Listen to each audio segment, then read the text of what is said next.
Morning, y'all. We're on Revelation chapter 9, King James Version. I don't read the italics because they were added in as a means of making the text more readable to English readers. It was transliterated from Greek, Aramaic, and Hebrew, the whole Bible, to English. And so me not reading the italics is just like them transliterating them in. So I'm not adding or subtracting from the original text. I'm just trying to make it easier to understand. And I'm trying to get closer to the original meaning because I don't read Greek or Hebrew. I read very little Russian, and I read more Russian than I read Spanish, even though Spanish has the same letters that we do, except for an nye here and there. But I don't read Greek. Greek is close to Russian, actually. A lot of the Russian characters derive from Greek. I know that.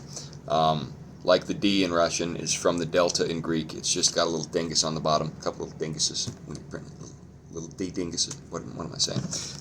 All right, chapter 9. To review, chapter 1 is the introduction where John is talking about how God gave Christ a revelation and Christ gave the revelation. God gave him to John. Chapter 2 and 3 are going to be about the 7 churches. These are epistles, 7 epistles, which is letters to the churches that Jesus gives to John to give to the churches. They're instructed to be given to the angels of each church, but also to the churches, which is very interesting to me. And then we see that there's a heptadic structure. That means a sevenfold structure. There's 7 letters, 7 angels, 7 stars, 7 golden lampstands, 7 eyes on the Lamb who was slain, that's Jesus Christ, 7 spirits of God, 7 angels, 7 trumpets. I don't know if the angels are the same angels as were given that are the stars for the churches, because the stars are held in God's hand. So that could be the seventh there. I missed it before. But there's a lot of 7s, and after the letters, which I think pertain to the church eras through history, and the churches in the region, and probably the geographic centers where the spirits of God have their heptadic expression.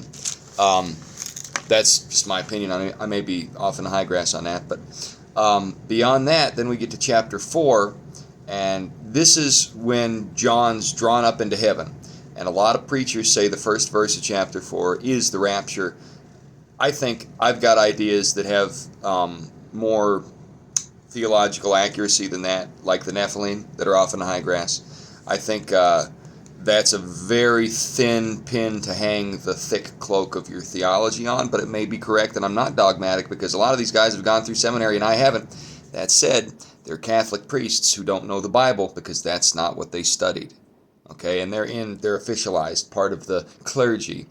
Clergy is Nicolaitean, when there's a delineation between clergy and laity.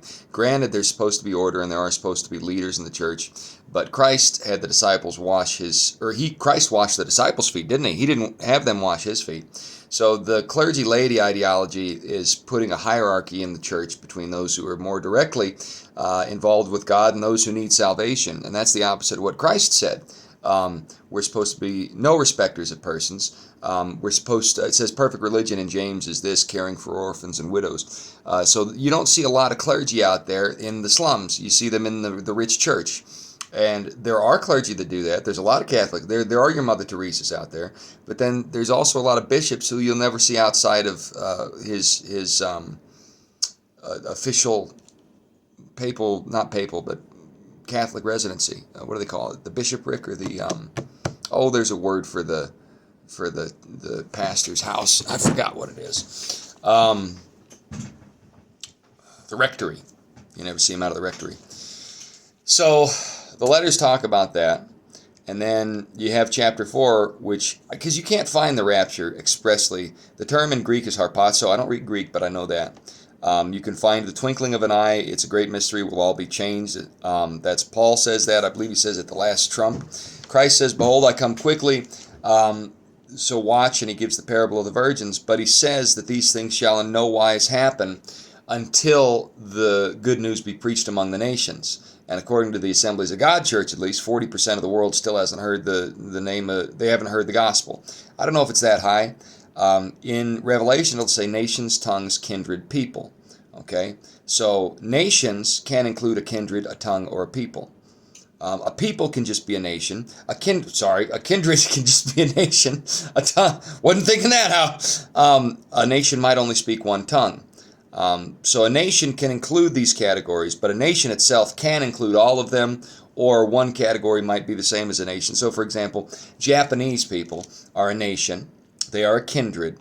They share a tongue, and they are a people. There's like 1% that are Gaijun, which is to say not native Japanese. So the Japanese people would cover that whole gamut. Now, Christianity has been preached in Japan, but only about 1% of the population is a practicing Christian, which means 99% aren't, and probably about 80 to 85% of that 99% don't even understand what Jesus is. So here's the question. How does God divide up the islands of Japan? Does God say the whole island of Japan is one nation when there are at least a few villages and municipalities where there probably isn't a single Christian? What about them? Have they really been reached? Because there's small towns in Japan like we have in the United States. You know, you might go to Nebraska and there's a town of 3,000 people that none of them have left in like 30 years. They just stay there. You see that in places like Nepal and Siberia, in Papua New Guinea. So what does it really mean? So the imminent rapture doctrine is excluding the reality that Christ himself said, the day of the Lord won't come. He won't return a second time until the gospel is first preached among all the nations. And then you've got to ask yourself, what does God mean by nation, tongue, kindred, and people? And what does man mean? And are those two definitions the same? Because we have to go by God's definition, scripturally speaking. So whether or not you believe Japan is multiple nations by God's definition, the fact stands there are people groups in the world rather that have not been reached by the gospel. That's a prerequisite. So at minimum, the rapture can't happen till the gospel's been fully preached. So the idea that the doctrine that of imminence, that's the virgins holding their lampstands know that it's been a year. You see, in Hebrew tradition, the bridegroom would go away for a year, build a house, then come back, pick up his wife. And then they'd go have fun for a year before settling down to the seriousness of life. And we should probably do something like that in the modern world. I think the Jews had it right, but that's neither here nor there. So the virgins knew they could approximate within a few months when he was going to be back, probably within a week. And that's why the foolish virgins got in trouble, because they tried to be too catty-wampa, too off the hip with it. But they knew the bridegroom wasn't going to come back the day after he left, for example. Okay, so the doctrine of imminence is excluding what the Jewish people would have understood from that passage, basically in order to scare Christians who don't read their Bible into, oh, any minute, well, maybe. But at minimum, it's got to be preached among the nations first. And we're not there yet. Maybe we are, and I'm wrong. Chuck Missler says, and he's probably correct, he vies by this more than I do, and he's smarter than I am. Well, he's with Jesus now, but he was smarter than I am. He says there's like a clock ticking down when Christ does the rapture, and when that last soul is saved, it happens. And that may well be true, but the gospel has to be preached in all the nations. And I mean, there's Nepal, Tibet, Papua New Guinea, India, South America, Arab regions, Asian regions, Laos, Cambodia, Vietnam. There's places like these that there are still isolated people groups. There are isolated nations. There are isolated kindreds and tongues. There's at least one island for the last 8 years that hasn't been reached. Some missionary tried to get out there and he got shot with a bunch of arrows. And the liberals loved it. They just made fun of, oh, who will win, one missionary or a bunch of pointy boys? And it would show the arrows, and they're just stinkers, these lefties. But the fact stands that island at least hasn't been reached with the gospel. So there is a prerequisite. I'm kind of watching that island. I can't remember where it is. It's I believe it's somewhere in the South Pacific, and it's a cannibal island, and they haven't been reached with the love of Christ yet. So I think since Jesus said it, that we should take that seriously. And these preachers preaching the doctrine of imminence, they're either misunderstanding themselves, regurgitating what someone else taught them without investigating themselves, or they're being deceptive and they know it. I think the latter, I think that's the least likely. I think they're probably just regurgitating what experts atop themselves have found and neglecting to realize Scripture gives subtlety to the simple. It doesn't matter what your pedigree is. If you're sincere and you love Jesus, he'll show you stuff. Period. You could be Down syndrome. You could be Forrest Gump and have more insight because you read this and believed it and God showed you things than a man with immense level IQ who has multiple degrees, because the power of God is greater than the ephemeral broken world. So never trust an expertise as a monolith. Use it as a sign to help direct your appraisal of the situation, but that is not the sole factor determining whether or not someone says something that is true. It's whether or not the thing is true. It doesn't matter their opinion, doesn't matter their pedigree, doesn't matter their passion, me included. And Chuck Missler will say this, look into it, not because Chuck said it. And I agree, look into it, not because Kevin said it. Because Kevin is not even, I'm a layman. And I think Chuck knew a lot more than I do, but I think he was wrong about his raptural exegesis. But again, I may be wrong. I want to present that view just in case. I think a lot of Christians are expecting to just be out before the trouble comes. And I think what's really going to happen is we're going to have a part in it. That's why the white robes, and that's later on in chapter 5 or 6 here. That's why they got those white robes. So chapter 4, he's brought up there. Chapter 5, it's the book written within and on the backside that has 7 seals. And John cries because nobody can open the 7 seals. Then the Lamb comes, and then we have the 7 seals open. 1 through 4 are the horsemen of the apocalypse. Seal number 5 is when we look in on those people with white robes, who are waiting for God to judge righteously, and God says, hey, listen, there's got to be more sealed. Then there's an earthquake. I thought the earthquake might have been from a meteor or an asteroid, but when you read the subsequent chapter, you're like, well, maybe not. And that's the 6th seal. Now, the 7th seal, before the 7th seal, we have all of the tribes of Israel, 12,000 in each, getting sealed on their forehead. And they're not, you can't be one unless you're Jewish and you're from one of those tribes. They're probably going to be virgins who are the children of wicked parents that rebel against the Lord in the end times, because it says they're virgins later on. I don't know for sure on that. Point is, the Jehovah's Witnesses are totally wrong. Scripture refutes them. Chapter 8 is when the 7th seal was open and everything's quiet in heaven for about half an hour. And that's where the dad joke is, oh, there must not be any women in heaven. It was quiet for a half hour. Ha, ha, ha, ha, ha. And then the angel comes and he's at the altar. He's got a golden censer and he's holding it over. And smoke from the incense of the prayers and the saints. And prayers are also characterized as being in vials, little vials. Veal, however you want to say it. And now there's angels with 7 trumpets, and each time the trumpets blow, there's a woe. And the first woe is hail with blood. The second woe is the great mountain burning with fire that's cast into the sea. And that must be after the earthquake, so they must be separate events. I thought they might have been the same event seen from heaven and from earth, but now this looks like it's still from the heaven perspective, so it's probably the same event. Then there's a third part of everything in the oceans and the ships and living. A third part of everything in the sea is dead. Then the next angel sounds, and there's a star called wormwood that falls from heaven. Could be maybe a satellite with a nuclear facility on it. Whatever the case, it makes a third part of the fresh water bitter.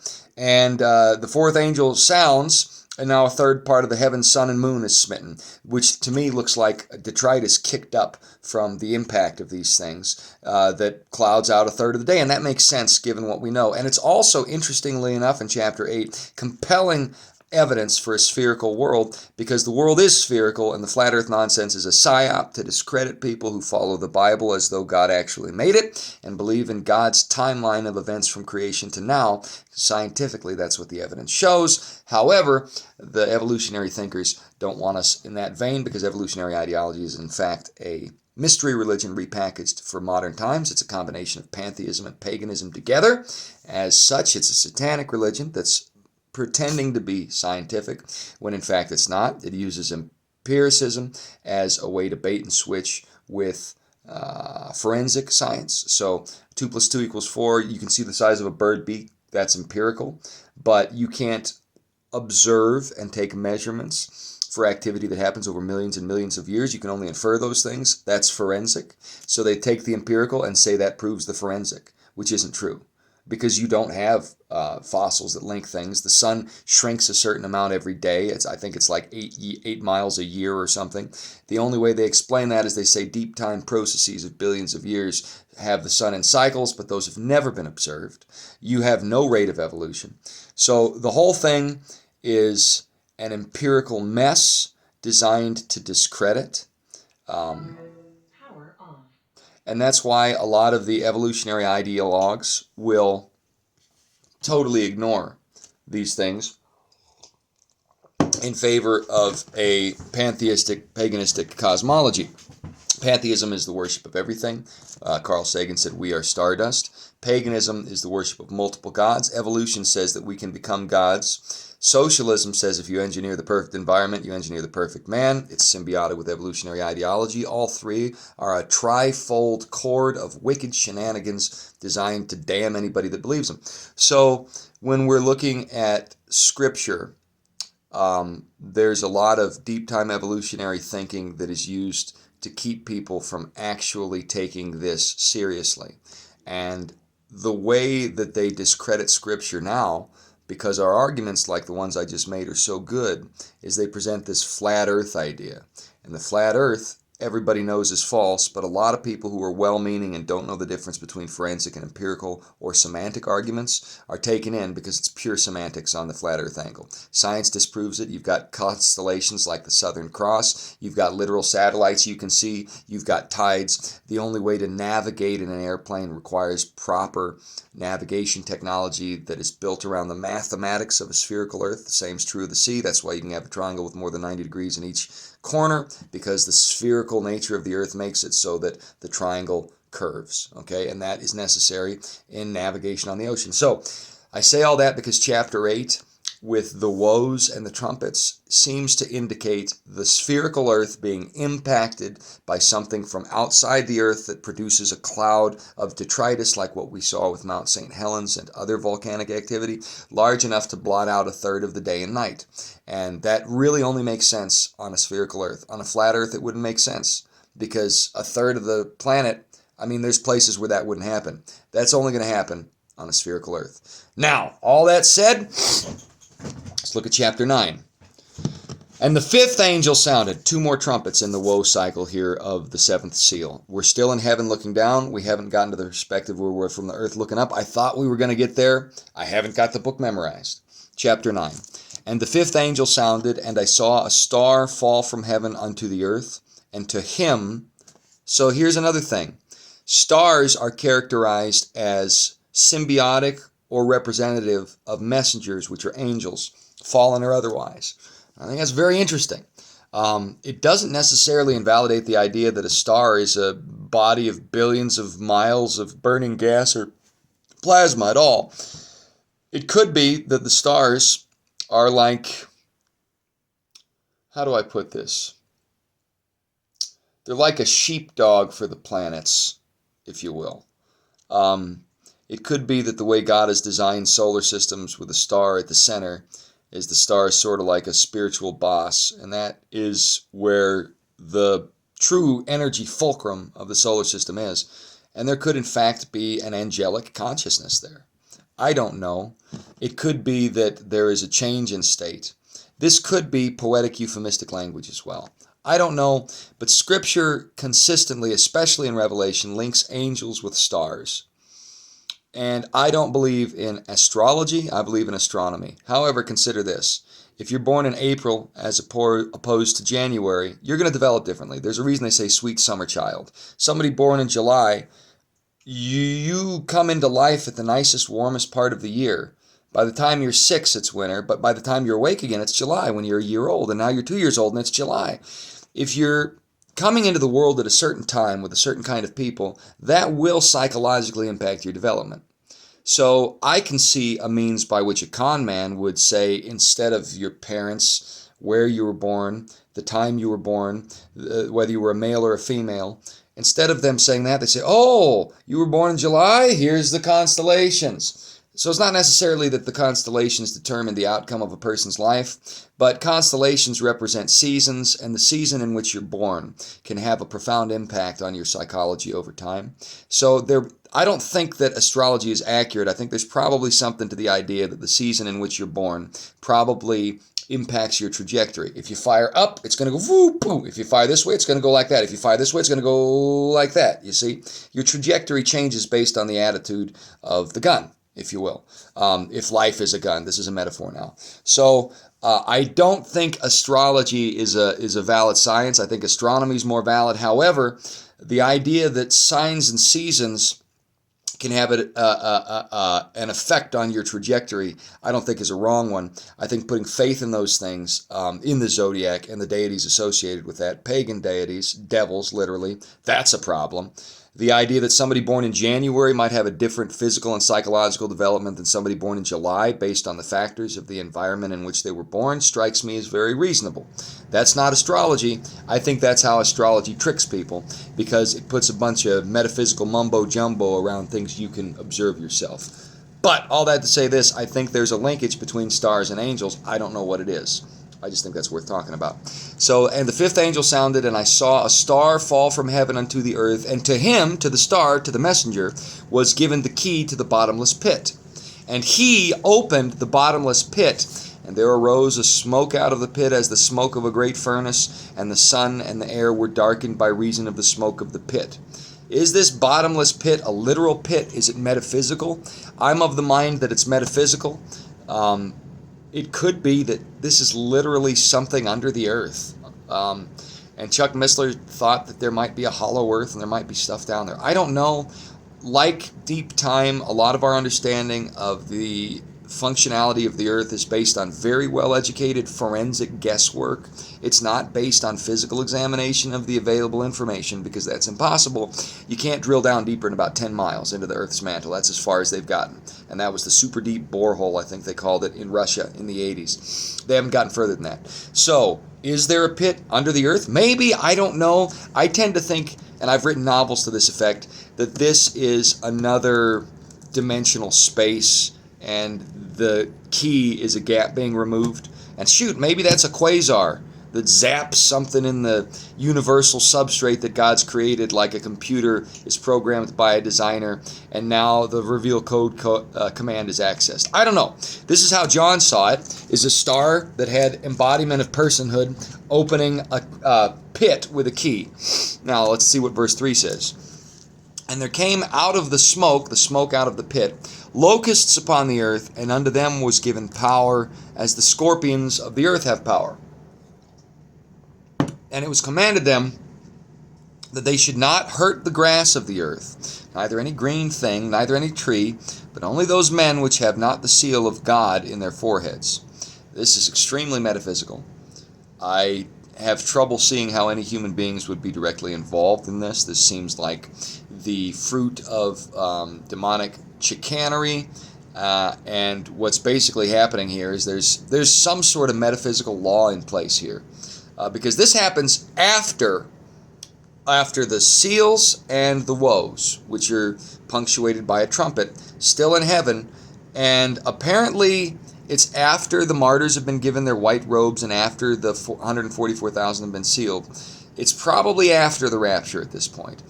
There's, again, three perspectives on this. The beginning of the 70th week of Daniel, the middle of it, or the end of it. We call it pre, mid, and post-trib.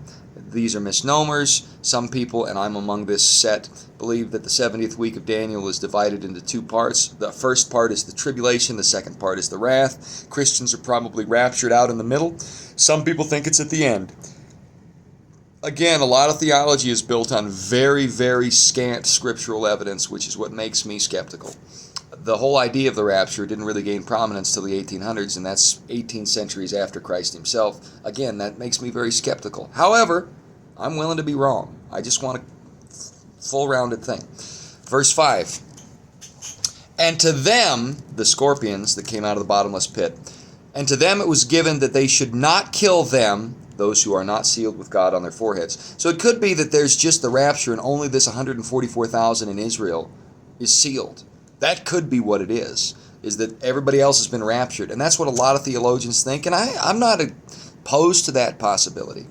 And to them, the locusts, it was given that they should not kill them, those who don't have the seal, but that they should be tormented 5 months, and their torment as the torment of a scorpion when he strikes a man. So a bunch of flying locusts are going around stinging people.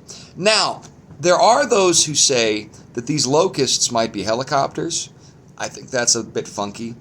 Drones, however, vaccinating people by force. That's kind of plausible. Bottomless pit being a subterranean sort of deep underground military base where the demons are messing around. There's something there. I don't know if that's scriptural. That's something to look out for. Probably not what happened. Could be. I don't know. So again, just trying to give a well-rounded view here. Verse 6. And in those days shall men seek death and shall not find it, and shall desire to die, and death shall flee from them. Now that strikes me as something technological. It seems to me right now the putsch is this. You can have eternity through a computer by uploading your consciousness digitally. Now that's a lie. All that it is a simulation of what you were. It'll never be you. However, it says in Genesis concerning the Tower of Babel that if God didn't come down there and muddle up their language, no thing would be impossible for mankind. Now, Babel happened as a sort of reformation after the flood. Part of the reason they built it up was to avoid flood waters coming again. They were trying to get higher than Everest. Part of the reason was to build a name for themselves. And they were worshiping not Christ, but the fallen angels. There's a technological component there. And when God says no thing shall be impossible for them, and they said they wanted to reach heaven, that strikes me as a technological attempt at bridging the gap between the painting God has made and the studio where our painting was made. They were trying to come out of the painting, if you will. They were trying to push their way out of the painting. They were trying to come out of the simulation. They were trying to 3D print themselves into true eternity. Remember, God restricted mankind to the tree of life, but not knowledge. And he said, no thing shall be impossible for them. That means it's possible, I think, because man's made in God's image. We have a creative core to us, and we have knowledge of good and evil. I think that means it is possible, technically, for mankind to bridge the gap between our reality and the metaphysical reality inhabited by God. Ultimately, that's his intent in the right way. And I think that's why, a big reason why he confused the languages at Babel, because that would confuse all of human history and prevent billions, maybe trillions of people from becoming saved and living eternally as God intended. It would be like the virus making your computer 3D print broken files. And God's like, no, Control, Alt, Delete, put that away. But then, it says in verse 6 of chapter 9 of Revelation, and in those days shall men seek death and shall not find it, shall desire to die, and death shall flee from them. Now imagine nanotechnology that actually has the ability to record your consciousness, not just in a pretense way like today, but literally, actually. And then you die, and automatically, through some insurance subroutine like rebooting your computer, your physical and mental self is sent to the cloud or from the cloud, and you just print right off the assembly line again. Something like that's possible. I can imagine it. It says in Scripture, nothing man can imagine will be impossible if we don't go and stop him. And I think that's for a reason. I think the whole trajectory of existence is leading to the point where we have a creative potential similar to God, but of course we're not God. We're creations of God. But in Revelation, it characterizes the church as the bride and Christ as the groom. And what does a marriage do? It produces life. It produces progeny. It produces children. I think in eternity, mankind with God is going to produce things like that with proper guidance and not the evil of selfishness or corruption that comes from the devil himself. My cat's messing with my papers over there. She's mad that I'm talking like this and not talking to her. Sometimes I've got a Bible over there, she'll do that with it. So she's not doing that, but I thought she was. Anyway, that verse 6 makes me think that since men seek death and can't find, because you can jump off a building. I mean, if you're lasagna, how have you not found death? Only if there's some sort of reboot at a nanomolecular level of the computational variety. That's the only way you'd have to be like quantum locked with a backup version of yourself on a QAI, quantum artificial intelligence computer. And the way QAI works is there are superpositional states, which means you can have a point here and a point in China at the same time linked, or even across the universe. That's superpositional. Planck's constant reveals at the base level of reality, things cease to become smaller and lose locality. They're everywhere at once, sort of like the background matte painting of a video game where you can run against it, but you can't go anywhere. That's Planck's constant, essentially. You'd think you could take a string and keep cutting it in half infinitely, but at a certain point, it ceases to have locality. It's everywhere at once. So quantum computing is physically putting reins on the reality we have in a way that we can manipulate it. So it seems very plausible to me. It seems like the math and technology is there, just the implementation, the marketing, the resources and budget aren't. But it seems likely to me that there could conceivably be some way that you can't die because of modern technology. And that would be forced through something like the mark of the beast. Right now, there's a global push by the wicked forces in the world for total control. You've heard of Yuval Noah Harari, who wants to be able to track how we work from the inside using technology. And the technology's there. It's not, the infrastructure isn't. The capability, the understanding, the math, nuclear physics were understood 50 years before the nuclear bomb. They were written about 50 years before the nuclear bomb was actually achieved. So that's kind of where we're at with this transhumanist stuff. It's there. It's going to take 50 years of a government-level initiative, probably globally, to achieve it. That's what things like CERN are really about. They're developing the molecular understanding to implement that sort of technology.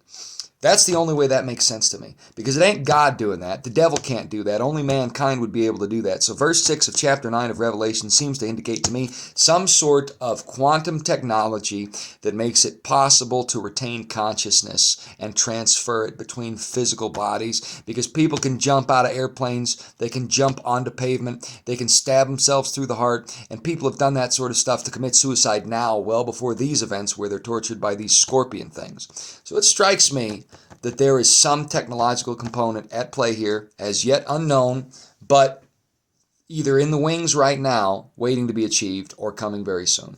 And that's also something I've written about in my novel, is quantum AI, and that's why, I think that's one of the building blocks necessary for that outcome. Verse 7.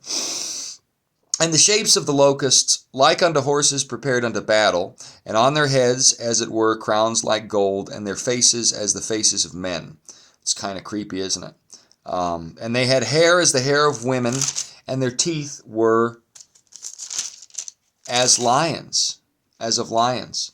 And they had breastplates, and they had breastplates as it were breastplates of iron, and the sound of their wings as the sound of chariots of many horses running to battle. That doesn't quite sound like a drone. A drone's like, and I think a million of them would be like, so I don't know if that's a drone. Could be, though. I think men not dying, seeking death but not finding it, that's definitely technological. The evil woman-haired, man-faced locusts are probably some metaphysical thing. They could be tech too, though. Who knows? Again, just trying to give a well-rounded view on this. Verse 10, and they had tails like unto scorpions, and there were stings in their tails, and their power to hurt men 5 months. I mean, it could be some sort of force-administered mRNA vaccine. Think about this. What if this was a technological thing from a deep underground military base, tasked with distributing a nanomachine serum which connected all mankind like a human Internet of Things technology cloud to a central quantum AI, a central quantum artificial intelligence, and that's why they couldn't die. They get zapped with this, they're in pain as it takes 5 months for the mRNA technology to replace all of their cells, and then boom, they're slave to the QAI. And it's spiritual. The only ones that the things can't zap are the 144,000 sealed. At this point, I think the church has been raptured, but again, it might not have been. The earth's a big place, and I don't see it expressly saying that. I do think the connotation is that they've been pulled out by this time, though, because I'm pretty sure this is after the mark of the beast. We'll see by chapter 13. That's when that's discussed. So verse 11. Now, this is how we know they're not locusts in the traditional sense, and this is why I think that this is purely spiritual. Because locusts have no king. It says that in Proverbs 30 or 31. It says, see the locusts, they go by bands, yet they have no king. But these have a king. So this is a different thing. And they had a king over them, the angel of the bottomless pit, whose name in the Hebrew tongue Abaddon, but in the Greek tongue has name Apollyon, Apollo. So the Apollo Theater, Apollo Creed, Apollo 13, the Apollo missions. Those Abaddon, Apollo, I don't know that that's Lucifer, but it's like his first, second, or third in command, if it isn't him. So all those things that bear the name Apollo are bearing the name of, at minimum, a general in the devil's army, if not the devil himself. I'm pretty sure Apollo is subservient to Satan. I don't think Apollo is Satan. But this is one of those things that makes me think the locusts are metaphysical. Verse 12. One woe is past. Behold, there come 2 woes more hereafter. We ain't even through the woes yet. Verse 13. And the 6th angel sounded, and I heard a voice from the 4 horns of the golden altar, which is before God. Now that's the 4 living creatures, the 4 beasts. I think those are euphemistic of empires, the greatest empires of the earth, giving account before heaven and worshiping God. I don't know though. Verse 14.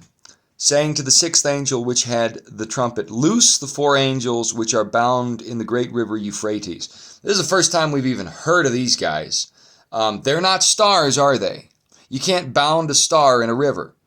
So that theory of mine might be wrong, or there could be something else here at play. I mean, think about how your computer works. You have a pinpoint of operating system in a black universe of empty memory waiting to be filled. Sort of like a seed in a black plot of soil ready to produce a garden in time with proper watering and management, or an earth in a black universe of space ready to spread out tendrils of life through mankind in the millennial reign until the entirety of the universe has quintillions upon quintillions of people primed for an eternal existence creating with God himself. So that could be, and if that's the case, then things like stellar bodies as they're represented in terms of design, in terms of technology, in terms of simulation, might have a different representation based on the designer's needs. You can have a star be simulated as billions of miles, and then you can have a star be simulated as fitting in your hand if you're simulating things on your computer. Couldn't God do something like that if he wanted? That said, I don't know what the connection is, and I don't know how you have 4 stars in the river Euphrates. Now, these 4 angels, aren't nice guys. Now, angel means messenger. These 4 messengers are messengers of death, and they're loosed by God on men to slay them. We're going to read that in a minute. However, this is after the 144,000 have been sealed, and likely after the rapture. I'm not 100% sure, but that seems to be the connotation here. Verse 15, and the 4 angels were loosed, which were prepared for an hour, and a day, and a month, and a year, for to slay the 3rd part of men. That is specific, down to the hour, literally. And if you look in the Old Testament, there's an angel that slays 250,000 Persians, I believe it is. He comes into their camp by night. So I think this means a literal hour. So, I mean, we're talking some sort of Godzilla level event. I don't know. Verse 16, and the number of the army of the horsemen, 200,000, and I heard the number of them. 200,000. So how big is that? 1,000 times 200,000. Well, 100 times 200,000, let's see. That's 2 million. So that's 2 billion. That's a 2 billion man army right there. And thus I saw the horses in the vision, and them that sat on them having breastplates of fire and of jacinth and brimstone, and the heads of the horses as the heads of lions, and out of their mouths issued fire and smoke and brimstone. Those could be some sort of military machine with a gun at the head that has the. I mean, it could be like a motorcycle or something. It could be literal horses that have been genetically engineered. I mean, if we're at the point at this time in history where people can't find death if they want it. That means they can't go splat on pavement after dropping off a building. That requires some sort of quantum nanotechnology, and if that's the case, why wouldn't armies build fearsome, weird things? Could be horses, could be chimeras, that's a hybridism, that could be euphemistic, metaphorical, poetic language describing technology John had no words for. Could be all of those three things together, could be none of them.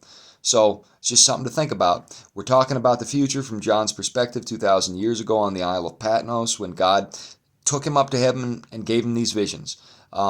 Imagine if you, 2,000 years ago, with no understanding of technology, I mean, this smartphone I've got vertically in front of me looks like a window mirror that sends visions. I mean, describe that with Greek language 2,000 years ago. It's going to sound like something out of a Snow White or other fairy tale story. It's not going to sound real.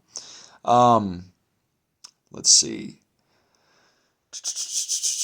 By these three was the third of men killed by the fire and by the smoke and by the brimstone which issued out of their mouths. So we got everybody who's on the sea killed by the asteroid or comet or mountain thrown into the sea. And then the waters are made brimstone. And then the remainder are zapped with these scorpion things. And then you got these horses with a 2 billion man army of horses. And that, there's only 9 billion people on the earth right now, so that's got to be some sort of heavenly thing that are just doing mop up, and they managed to get 1 out of 3 people. The other 2 out of 3 hide somehow.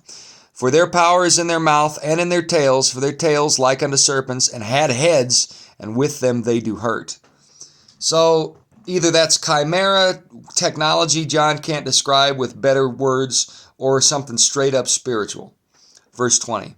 And the rest of the men which were not killed by these. So people still survived. Jeez, there's a Die Hard movie for you.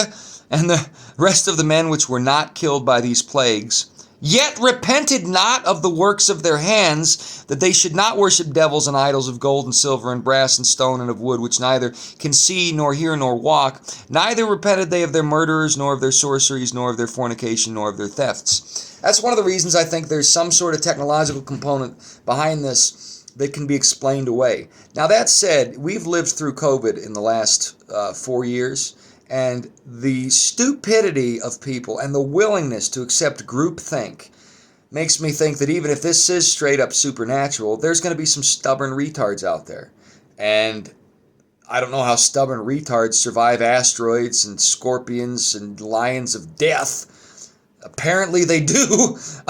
I guess humankind are kind of like cockroaches in that respect. Lord, forgive me, I'm not besmirching that which is made in your image. I just mean God's made cockroaches, and they're apparently supposed to survive nuclear war. Apparently, and a lot of these men do too, and that brings us to another interesting point. After the events of all these things, see, a new heaven and a new earth doesn't come till after the millennial reign.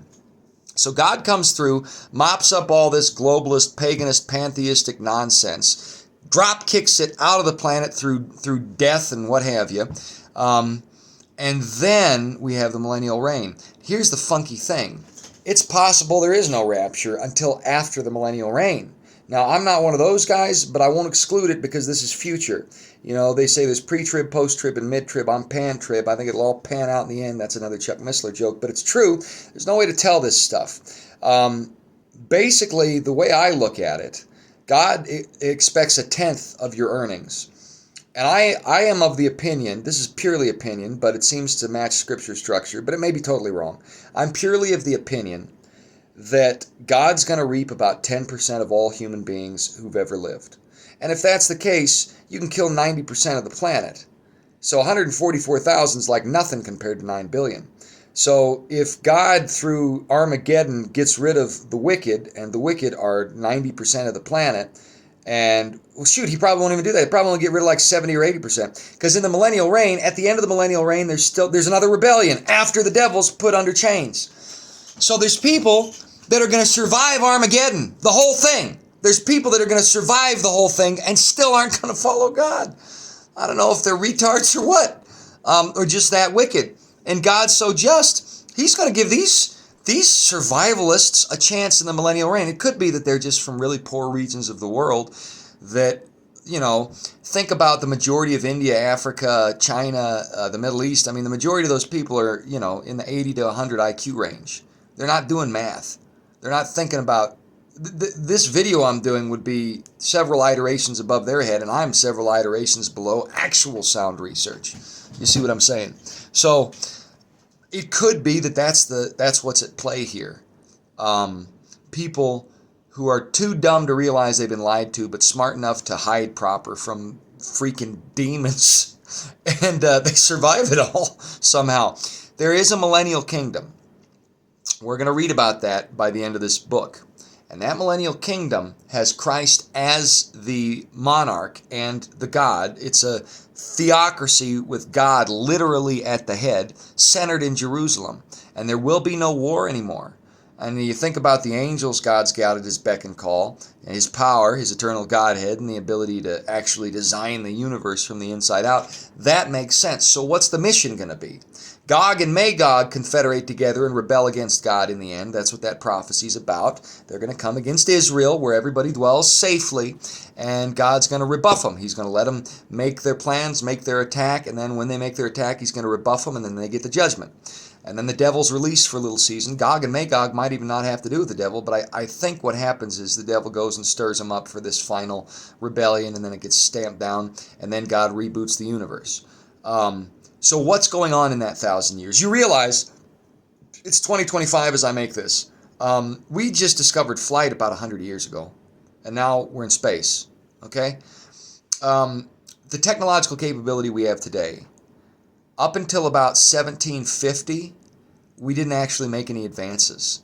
So they call the 1700s the neoclassical period, the new classic, because until that time, owing to things like the plague, mankind's cumulative technological capability did not outpace Rome, the classic era, thus neoclassical. So 1700s to today, at max, you're talking 325 years with evil, with disease, with the devil, with sin nature, and we're in space now. Imagine the exponential capability that will develop without the devil, without disease, without war, without human evil, with health, without pseudo-nutrition in poisonous foodstuffs designed to make you gay. Imagine all that extracted. No porno, no human trafficking, no slavery. All the things like addiction, gone. You probably still have substances, believe it or not, because I don't think God designed anything by mistake, but the inherent desire and drive to destroy yourself with those things will be absent, and the guidance of God will be everywhere. So I don't think that's going to be the same sort of problem. Imagine mankind unleashed with that potential. We didn't reach 1 billion people on this planet until I think 1812, and now we're at 9 billion in 213 years. Okay?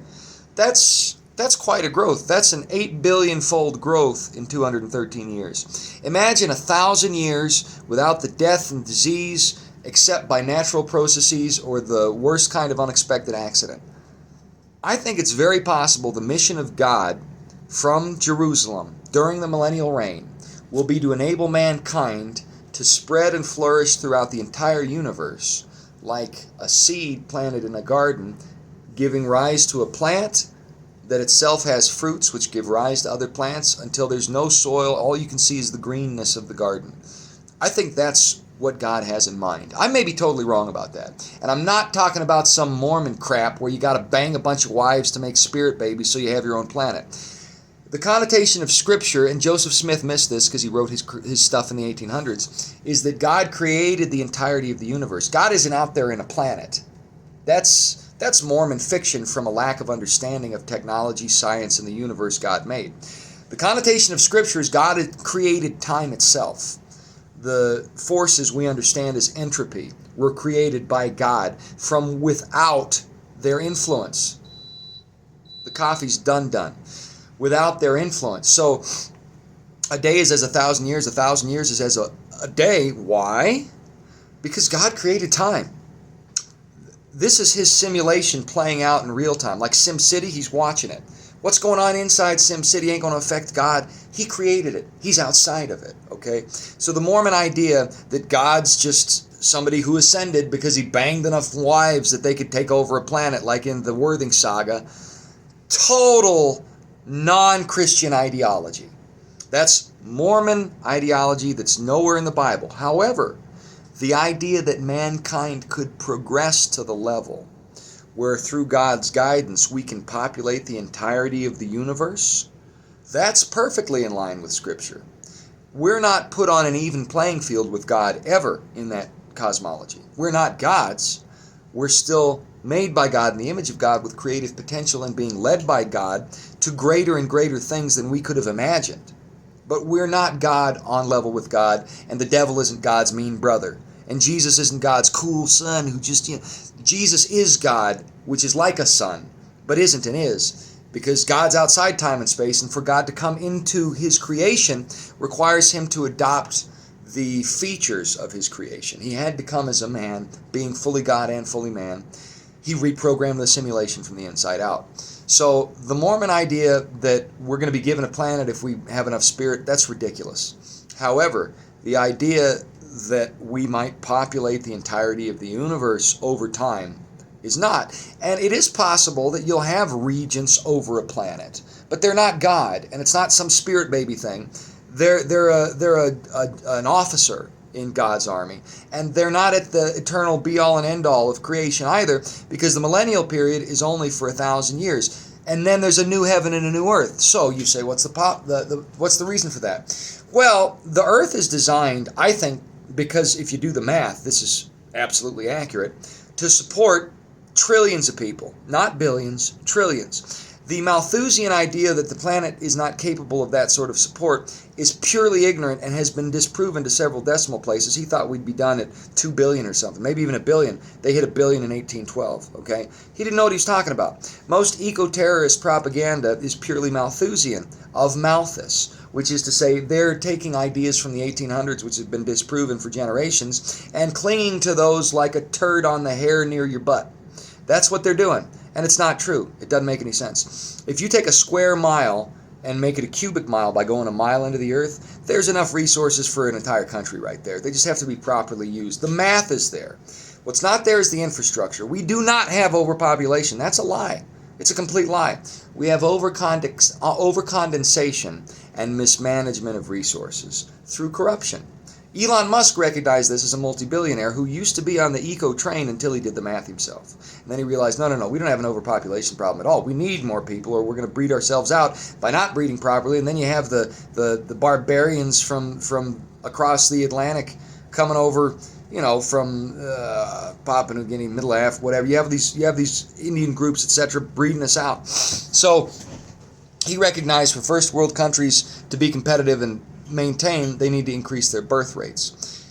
We don't have an overpopulation problem. We have an overcondensation problem. We don't have a resource problem. We have a resource management problem. The issue is sin, corruption, and wickedness. It's not the capability of the planet itself. However, there does come a point, mathematically speaking, where there would be too many people for a planet. And I think God said, be fruitful and multiply in Genesis for a reason.